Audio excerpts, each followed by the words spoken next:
The deep dive में आपका स्वागत है। आज हम एक ऐसा सवाल उठा रहे हैं जो बहुतों को परेशान करता है और जिसका जवाब हर कोई अपने अपने तरीके से ढूंढता है। आखिर पति पत्नी अलग क्यों होते हैं? रिश्ते टूटते क्यों हैं? हाँ, और इस पर तो देखिए हजारों मनोवैज्ञानिक और सामाजिक स्टडीज मौजूद हैं। बिल्कुल। लेकिन आज हम एक बिल्कुल अलग नजरिए से, एक अलग एंगल से इस मामले की तह तक जाएंगे। हमारे पास संत श्री अनिरुद्धाचार्य जी का एक प्रवचन है और हम उसी के आधार पर ये समझने की कोशिश करेंगे कि एक पारंपरिक और कह सकते हैं आध्यात्मिक दृष्टिकोण इस समस्या को कैसे देखता है। हाँ, और ये समझना बहुत जरूरी है कि ये जो विश्लेषण है ये आज की मॉडर्न साइकोलॉजी से नहीं बल्कि एक पारंपरिक भारतीय सोच से निकला है। अच्छा। ये बाहर की समस्याओं जैसे नौकरी का स्ट्रेस या पैसों की तंगी, इन सब पर कम और इंसान के अंदर के गुणों या कह लीजिए अवगुणों पर ज्यादा ध्यान देता है। मतलब ये आंतरिक गुणों की बात कर रहा है। बिल्कुल। तो हम एक तरह से रिश्ते की आत्मा को समझने की कोशिश करेंगे, जैसा कि इस प्रवचन में बताया गया है। ठीक है, तो चलिए इस सोच की परतों को खोलना शुरू करते हैं। अनिरुद्धाचार्य जी के हिसाब से रिश्ते टूटने का जो सबसे बड़ा और बुनियादी कारण है वो बहुत ही सरल सा लगता है सुनने में। वो है सहन शक्ति का खत्म हो जाना। सहन शक्ति? हाँ, यानी टॉलरेंस या सहनशीलता की कमी। पहले बार सुनने में ये थोड़ा अजीब लग सकता है कि बस इतनी सी बात। सही कहा आपने। आज के जमाने में सहन करने को तो अक्सर कमजोरी की निशानी माना जाता है। कोई कहता है मैं क्यों सहूं, तो ऐसा लगता है कि वो अपने हक के लिए खड़ा हो रहा है। हाँ बिल्कुल। लेकिन इस प्रवचन में सहन शक्ति को एक बिल्कुल अलग रोशनी में देखा गया है। कैसे? इसे कमजोरी नहीं बल्कि परिवार को जोड़े रखने वाला सामाजिक गोंद यानी कि एक सोशल ग्लू माना गया है। ये एक ऐसी ताकत थी जो रिश्ते को बिखरने से रोकती थी। सामाजिक गोंद, ये एक दिलचस्प तरीका है इसे देखने का। पर ये काम कैसे करता था? मेरा मतलब है प्रैक्टिकल लाइफ में इसका क्या मतलब था? देखिए, इसके पीछे की सोच ये थी कि एक रिश्ता दो इंसानों से बनता है और कोई भी इंसान परफेक्ट तो होता नहीं है। गलतियां दोनों से होंगी, गुस्सा भी दोनों को आएगा। हाँ, ये तो है। तो एक अलिखित नियम जैसा था। पुराने जमाने में ये उम्मीद की जाती थी कि अगर पति दिन भर के काम से थका हारा या गुस्से में घर आया है तो पत्नी उस वक्त चुप रहकर माहौल को संभाल लेगी। अच्छा। वो ये नहीं पूछेगी कि मुझ पर क्यों चिल्ला रहे हो, बल्कि सोचेगी कि शायद बाहर कोई तनाव होगा, थोड़ी देर में सब ठीक हो जाएगा। और पति की तरफ से क्या ये सिर्फ एक तरफा था कि बस पत्नी ही सहे? नहीं, बिल्कुल नहीं। यही तो संतुलन था। इसी तरह अगर पत्नी से खाना बनाते हुए मान लीजिए नमक ज्यादा हो गया या उससे कोई और भूल हो गई, तो पति उस बात का बतंगड़ नहीं बनाएगा। वो उसे नजरअंदाज कर देगा, शायद मजाक में टाल देगा। यहाँ मकसद ये साबित करना नहीं था कि कौन सही है या किसकी गलती है। मकसद था घर की शांति बनाए रखना। बिल्कुल। सहनशीलता एक तरह का इन्वेस्टमेंट था जो आप रिश्ते में करते थे, ये जानते हुए कि जरूरत पड़ने पर दूसरा भी आपके लिए ऐसा ही करेगा। ये एक आपसी समझ थी। एक मिनट, मैं इस बात को ठीक से समझना चाहती हूँ। ये जो सहन करने की बात है, क्या इसमें और अन्याय सहने में कोई फर्क बताया गया है? बहुत ही जायज सवाल है। क्योंकि आज के समय में बहुत से लोग ये तर्क देंगे कि इसी सहन करने की सोच ने कई बार रिश्तों में शोषण को भी बढ़ावा दिया है, खासकर महिलाओं के खिलाफ। बिल्कुल, और यहीं पर संदर्भ को समझना बहुत महत्वपूर्ण हो जाता है। देखिए, इस प्रवचन का जो दृष्टिकोण है वो एक आदर्श पारिवारिक स्थिति की बात करता है जहां दोनों तरफ सद्भावना है। ये शोषण या अन्याय को सही ठहराने की बात नहीं कर रहा है। ठीक है। यहां सहन करने का मतलब है छोटी मोटी बातों, आदतों और गुस्से के मौकों को नजरअंदाज करना ताकि रिश्ते की बड़ी तस्वीर खराब ना हो। ये एक समझदारी भरा चुनाव है, ना कि मजबूरी। एक उदाहरण दे सकते हैं? जरूर। जैसे मान लीजिए ट्रैफिक में कोई आपको गलत तरीके से ओवरटेक करता है, तो आपके पास दो रास्ते हैं। आप उससे लड़ने भी जा सकते हैं या फिर उसे जाने देकर अपना सफर शांति से पूरा कर सकते हैं। यहां सहनशीलता दूसरे ड्राइवर को सही नहीं ठहरा रही, बल्कि आपके अपने मन की शांति और आपकी मंजिल को प्राथमिकता दे रही है। रिश्ते में भी कुछ ऐसा ही है। ठीक है, ये फर्क समझना जरूरी था। तो अगर सहनशीलता की कमी पहला और सबसे बड़ा कारण है, तो प्रवचन के मुताबिक ये कमी आई कहाँ से? हाँ, और यहीं पर एक बहुत ही चौंकाने वाला कनेक्शन बनाया गया है जिस पर शायद कई लोग सवाल भी उठाएंगे। प्रवचन के अनुसार सहनशीलता की कमी का एक बड़ा कारण वो चीज है जिसे हम समाज की सबसे बड़ी ताकत मानते हैं। और वो क्या है? शिक्षा। शिक्षा। हाँ। और ये सुनने में बहुत अटपटा लग सकता है, लेकिन अगर हम इसके पीछे के तर्क को समझें तो बात थोड़ी साफ होती है। बताइए। अनिरुद्धाचार्य जी का कहना है कि जब पति पत्नी दोनों ही पढ़ लिख जाते हैं, शिक्षित और आत्मनिर्भर हो जाते हैं, तो उनके अंदर एक बराबरी का भाव आता है। अब ये भाव अपने आप में बहुत अच्छा और जरूरी है। हाँ, इसमें तो कोई दो राय नहीं है। लेकिन इसका एक अनचाहा नतीजा ये होता है कि दोनों में एक अहंकार भी आ जाता है। मैं क्यों झुकूं, मैं भी पढ़ा लिखा हूं, मैं भी कमाता हूं या कमाती हूं, मैं क्यों किसी की गलत बात सहूं। तो क्या ये कहा जा रहा है कि शिक्षा खराब है या कि लोगों को पढ़ना लिखना नहीं चाहिए? ये तो बहुत पीछे ले जाने वाली बात लगती है। नहीं नहीं, बिल्कुल नहीं। प्रवचन शिक्षा को खराब नहीं कह रहा, वो शिक्षा से पैदा हुए अहंकार की तरफ इशारा कर रहा है। अच्छा, अहंकार। हाँ, यहाँ तर्क ये है कि शिक्षा का असली मकसद इंसान को समझदार और विनम्र बनाना है, अहंकारी नहीं। लेकिन होता यह है कि शिक्षा हमें अपने अधिकारों के प्रति बहुत जागरूक बना देती है, जो बहुत अच्छी बात है। सही बात है। पर अगर हम सिर्फ अपने अधिकारों पर ही टिके रहें और अपने कर्तव्यों को, अपनी जिम्मेदारियों को भूल जाएं, तो टकराव पैदा होता है। जब शिक्षा मैं को हमसे बड़ा बना देती है, तब रिश्ते में समस्या शुरू होती है।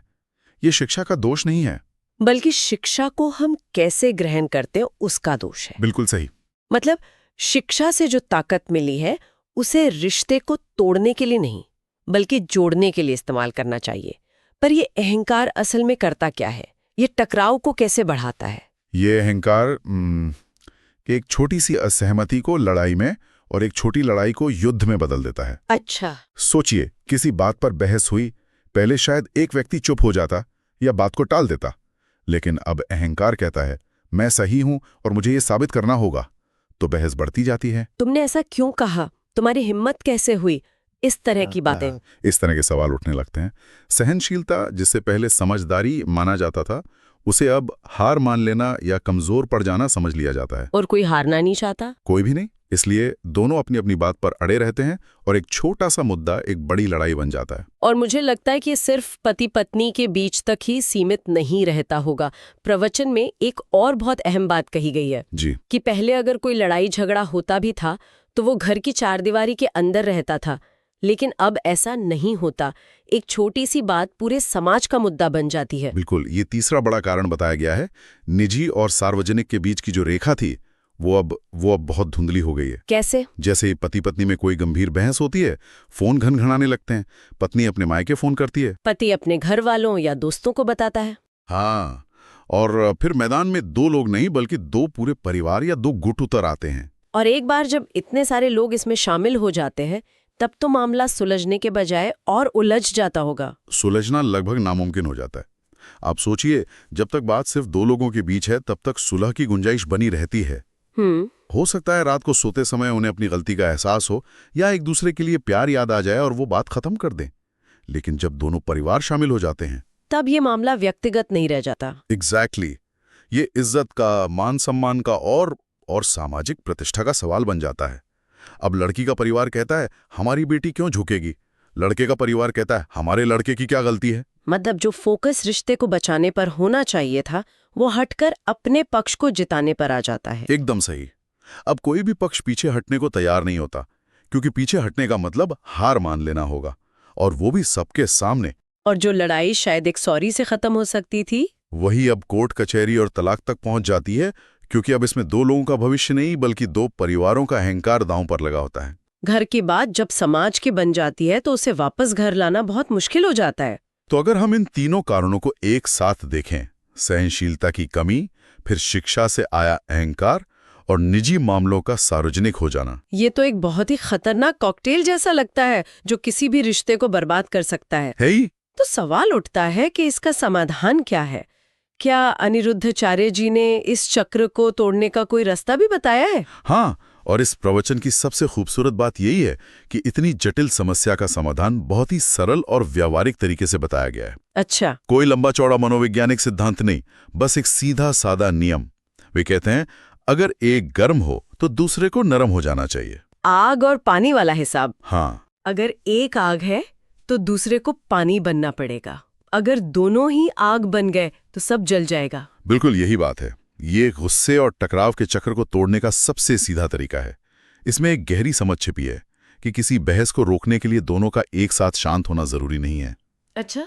अगर सिर्फ एक इंसान भी उस पल में ये फैसला कर ले कि मुझे ये लड़ाई आगे नहीं बढ़ानी है और वो चुप हो जाए या शांत हो जाए, तो तूफान वहीं थम जाता है।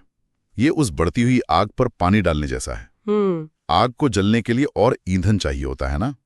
अगर आप ईंधन देना बंद कर देंगे तो वो अपने आप बुझ जाएगी। ये सुनने में तो बहुत तर्कसंगत लगता है, लेकिन असल जिंदगी में इसे लागू करना शायद सबसे मुश्किल कामों में से एक है। मुश्किल तो है, खासकर जब आपको लग रहा हो कि गलती सामने वाले की है। तो आप नरम क्यों हो?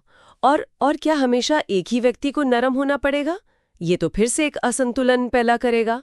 आपका सवाल एकदम सही है और ये व्यावहारिक दिक्कत हर किसी के सामने आती है।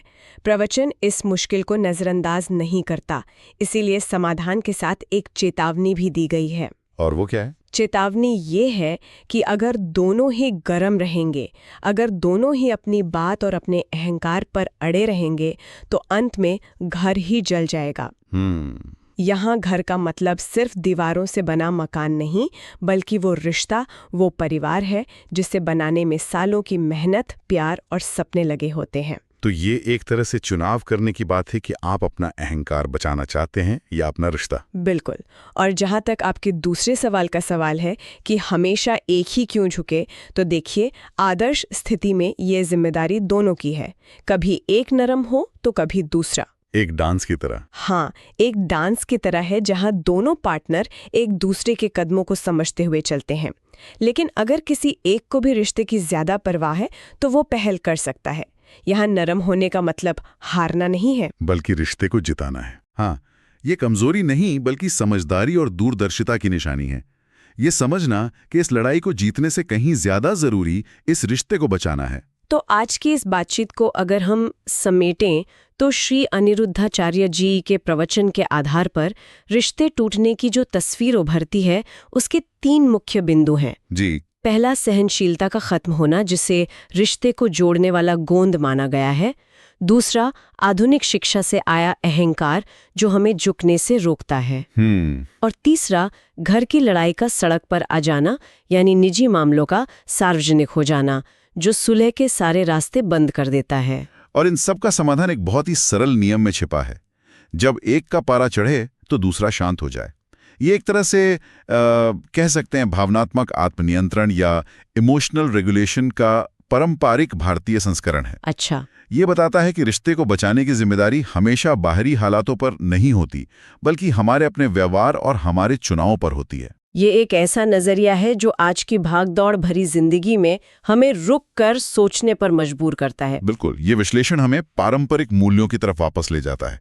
अब श्रोताओं के लिए सोचने वाली बात यह है कि आज की दुनिया में जहां हम व्यक्तिगत स्वतंत्रता, बराबरी और आपसी सम्मान जैसे आधुनिक आदर्शों को बहुत महत्व देते हैं, वहां सहन शक्ति जैसे पारंपरिक मूल्य का संतुलन कैसे बनाया जा सकता है? ये एक बहुत जरूरी सवाल है। एक स्वस्थ और समझदारी भरी सहनशीलता जो रिश्ते को बचाए, और एक अस्वस्थ दमन जो किसी एक का शोषण करे, इन दोनों के बीच की महीन रेखा कहाँ खींची जानी चाहिए?